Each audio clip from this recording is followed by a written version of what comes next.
क्या हो अगर एक दिन समय अचानक रुक जाए, तारे चमकना बंद कर दें, हवा बहना भूल जाए और पूरा ब्रह्मांड एक अजीब सन्नाटे में डूब जाए।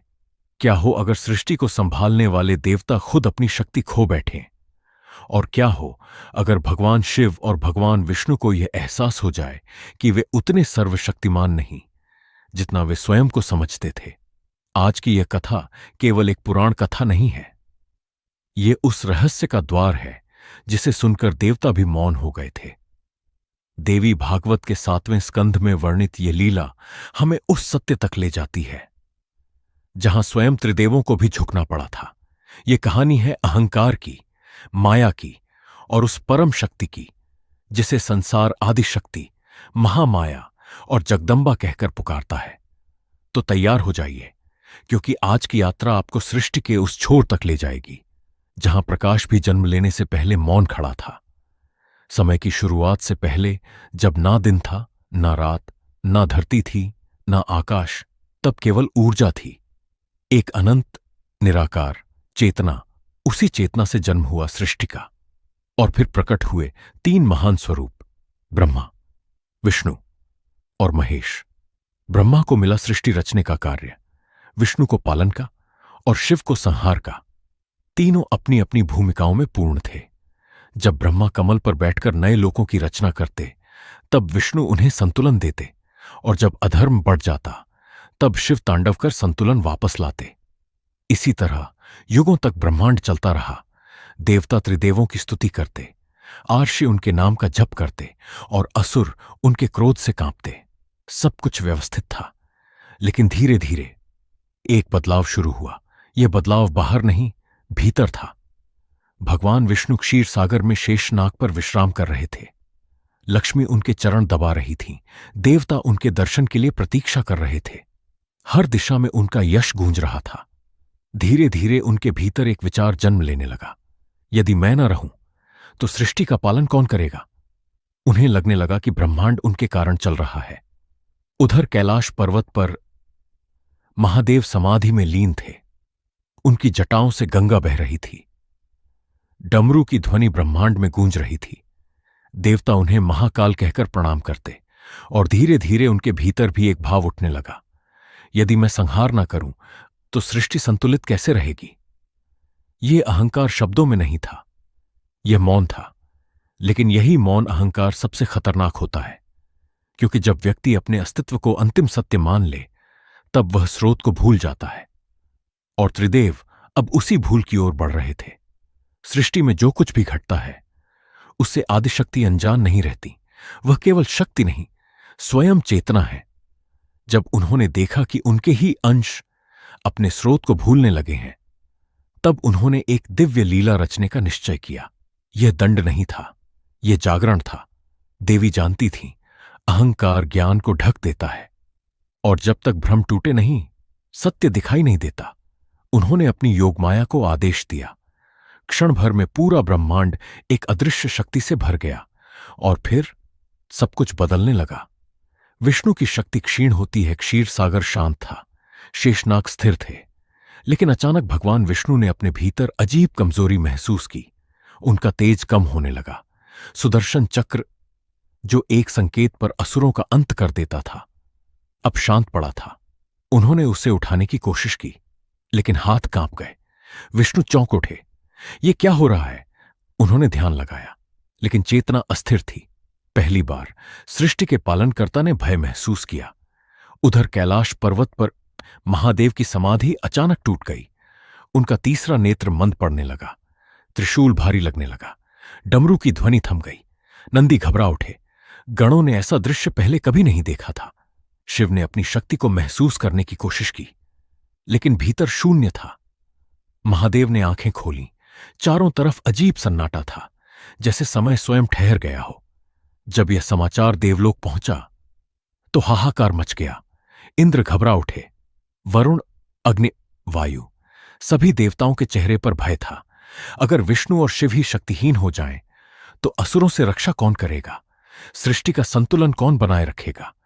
देवता ब्रह्मा के पास पहुंचे। ब्रह्मा स्वयं चिंतित थे। उन्होंने ध्यान लगाया, लेकिन उन्हें भी उत्तर नहीं मिला। तभी आकाश में एक दिव्य ध्वनि गूंजी, जिस सत्य को तुम भूल गए हो उसे जानने का समय आ गया है। यदि उत्तर चाहिए तो मणिद्वीप आओ। विष्णु और शिव पहली बार स्वयं को असहाय महसूस कर रहे थे, लेकिन उनके पास कोई और मार्ग नहीं था। उन्होंने यात्रा शुरू की। यह साधारण यात्रा नहीं थी, ये लोकों के पार की यात्रा थी। वे देवलोक से आगे बढ़े, महरलोक, जनलोक, तपलोक, एक एक करके सभी लोग पीछे छूटते गए। फिर वे उस क्षेत्र में पहुंचे जहां ना समय था न दिशा, सिर्फ प्रकाश। ऐसा प्रकाश जो आंखों से नहीं आत्मा से दिखाई देता था। धीरे धीरे उनके सामने एक विशाल द्वीप प्रकट हुआ, मणिद्वीप। उसकी भूमि चिंतामणि रत्नों से बनी थी।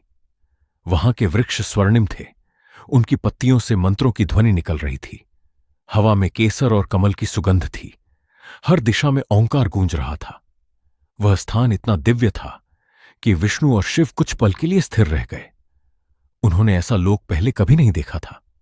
मणिद्वीप के चारों ओर एक विशाल सागर था, लेकिन वह साधारण जल नहीं था, वह अमृत था, दूध जैसा सफेद और चंद्रमा जैसा चमकदार। उसकी लहरों से प्रकाश निकल रहा था। नीले कमल उस सागर पर तैर रहे थे। हर कमल से दिव्य ऊर्जा फैल रही थी।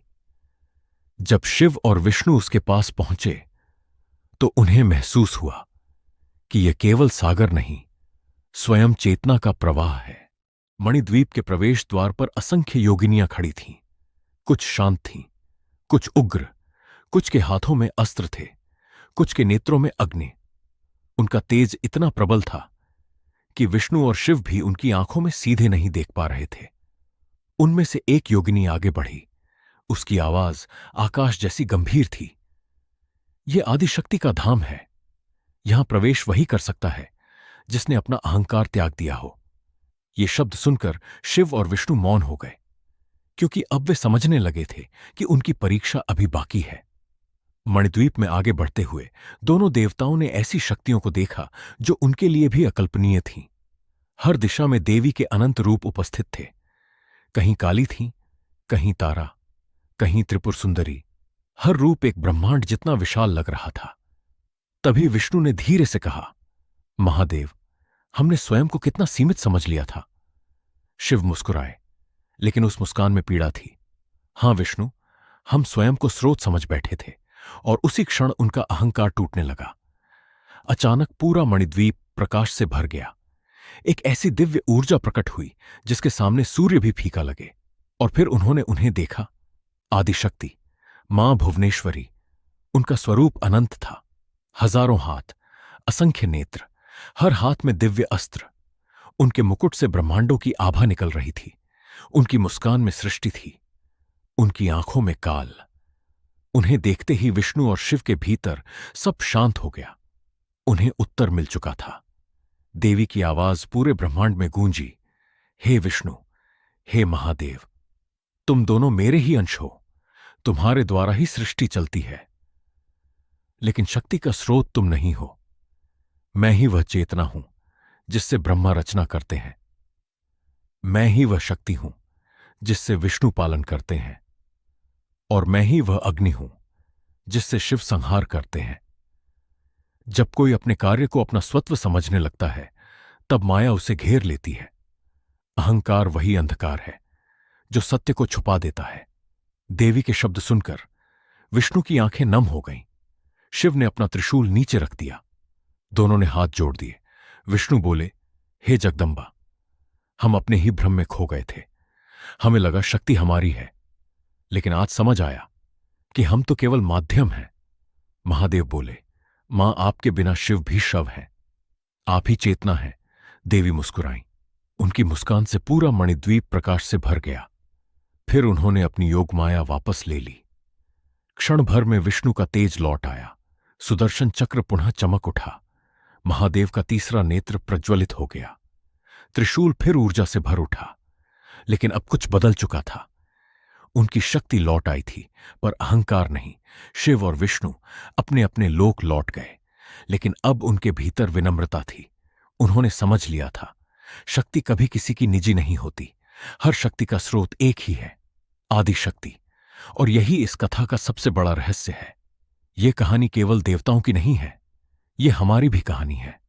जब इंसान अपनी सफलता को केवल अपनी मेहनत समझने लगता है, जब वह अपने ज्ञान, धन, शक्ति, पद या अहंकार में डूब जाता है, तब वह अपने स्रोत को भूल जाता है और वही भूल दुख का कारण बनती है। देवी भागवत हमें सिखाती है, विनम्रता ही सबसे बड़ी शक्ति है, क्योंकि जो झुकना जानता है वही सत्य को पा सकता है। अगर आपको मां भगवती की ऐसी रहस्यमयी और दिव्य कथाएं पसंद हैं, तो वीडियो को लाइक जरूर करें और चैनल को सब्सक्राइब करना ना भूलें। जय माता दी। हेलो दोस्तों, वीडियो अच्छा लगा तो वीडियो को लाइक करें, कमेंट करें और चैनल को सब्सक्राइब करें। ऐसी ही मज़ेदार वीडियोस देखने के लिए नीचे दिए गए बेल आइकन को दबाएं।